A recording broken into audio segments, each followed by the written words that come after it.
revolutions of 1848, often referred to as the Springtime of Nations or the Year of Revolution, were a series of political upheavals that erupted across Europe.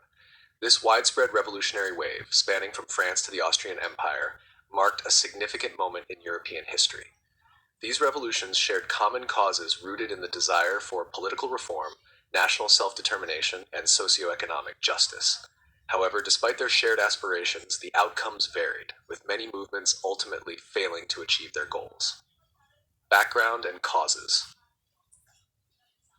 By the mid-19th century, Europe was undergoing profound transformations.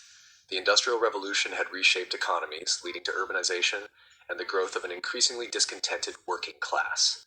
Meanwhile, the legacy of the French Revolution, 1789 to 1799, inspired demands for democratic governance and human rights. Monarchies and empires across Europe resisted these changes, maintaining absolute rule or limiting political participation to narrow elites. This created tensions between conservative governments and liberal reformists. Economic factors also played a significant role. A series of bad harvests and the resulting food shortages exacerbated poverty, particularly among rural peasants and urban workers. In many regions, unemployment was on the rise due to industrialization, which displaced traditional artisans and small-scale producers. These hardships fueled discontent and created fertile ground for revolutionary ideas to spread. Nationalism was another powerful force driving the revolutions. In a continent divided by empires such as the Austrian and Ottoman empires, various ethnic and linguistic groups sought independence and the right to self-govern. For example, Italians, Hungarians, Poles, and Czechs demanded freedom from foreign domination.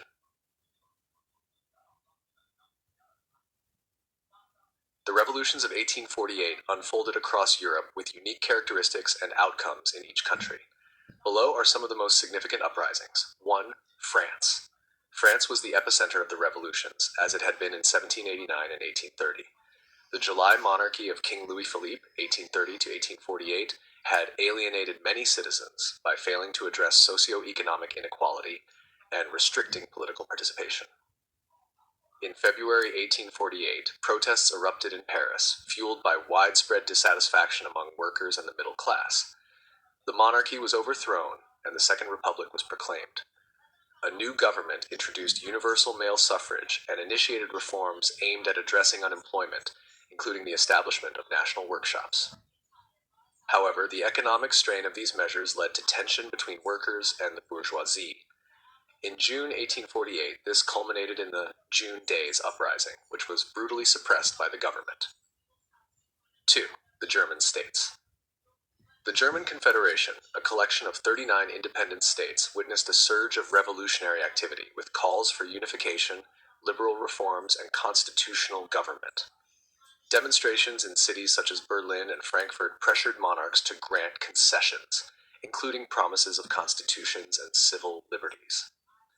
The Frankfurt Assembly, convened in May 1848, aimed to draft a constitution for a unified Germany. However, disagreements over the structure of the new state, particularly the inclusion of Austria, and resistance from conservative forces led to the Assembly's failure. By 1849, the revolution had been crushed, and the hopes for German unification were postponed until later decades. 3. The Austrian Empire. The multi-ethnic Austrian Empire faced challenges from various national groups, including Hungarian, Czechs, Italians, and Croats. In Vienna, protests forced the resignation of the reactionary Chancellor Clemens von Metternich, a symbol of conservative dominance in Europe. In Hungary, revolutionary leader Lajos Kossuth demanded greater autonomy within the empire.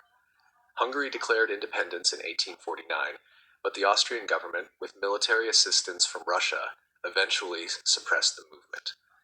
Similar uprisings in Prague and Milan were also quashed, highlighting the empire's determination to maintain its territorial integrity. 4. Italy. The Italian peninsula, divided into various states under foreign or papal rule, saw revolts fueled by the desire for unification and independence from Austrian control. In the Kingdom of Lombardy-Venetia, Milan rose against Austrian rule during the 5 Days of Milan in March 1848. Similarly, the Kingdom of Sardinia-Piedmont declared war on Austria to support the uprisings. Although initial successes were achieved, Austria regained control and the revolts were suppressed. However, the events of 1848 laid the groundwork for the Risorgimento, the movement that eventually led to Italian unification in the 1860s.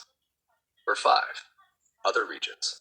In Poland, Denmark, and Switzerland, revolutionary activities aimed to address issues of national self-determination and political reform.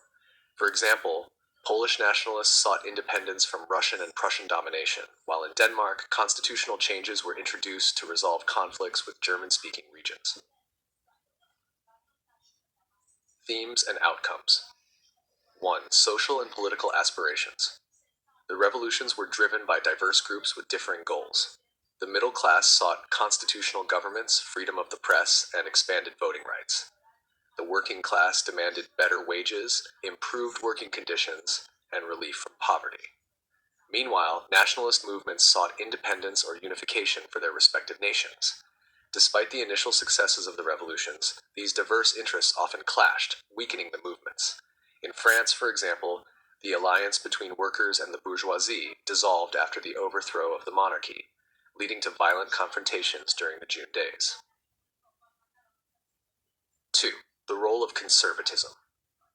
Conservative monarchies and empires were quick to respond to the revolutionary threats. They relied on their armies and alliances to suppress uprisings. The Austrian Empire's ability to enlist Russian military support was a key factor in defeating the Hungarian Revolution. By 1849, the conservative order had reasserted itself across most of Europe. Monarchs revoked constitutions and rolled back reforms, while revolutionary leaders faced imprisonment, exile, or execution. Number 3. Long-term impact. Although the revolutions of 1848 largely failed in the short term, they had lasting effects on European history. The revolts highlighted the growing dissatisfaction with absolutism and inspired future movements for democratic reform and national self-determination. In the decades that followed, many of the ideas championed in 1848, such as universal suffrage, constitutional government, and national unification, were realized. For instance, the unification of Italy and Germany occurred in the 1860s and 1870s, while the expansion of democratic rights gradually became a reality in many European countries. The revolutions of 1848 were a watershed moment in European history, representing a collective cry for political, social, and national change. Although the revolutions were largely suppressed, they exposed the vulnerabilities of conservative regimes and set the stage for future transformations. The events of 1848 remind us of the enduring struggle for justice, equality, and self-determination, a struggle that continues to shape societies around the world today.